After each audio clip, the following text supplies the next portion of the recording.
Okay, Fred specifically, but anyone in general. Hopefully this voice comes through. I'm going to try to answer how do you get at the info for Jupiter. Now, if you go into just info, upcoming events is only particular to objects that have that feature. So what you first need to do, and I'm clicking on, you see the bottom row of menu options. I'm going to pick on search, and I'm going to type in Jupiter. Click the magnifier. Up comes Jupiter, and it'll have the basic information to begin with.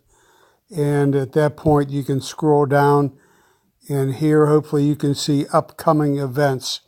Now, if for some reason you were somewhere else, you had done a center, and of course, it shows you where it is in the sky. You can click on, again, the info button along the lower row of options. I just did that, and here it is, and you scroll down again. The advantage of that is you could, for example, bring up the time option, and I'm going to set the time to an hour later to speed things up.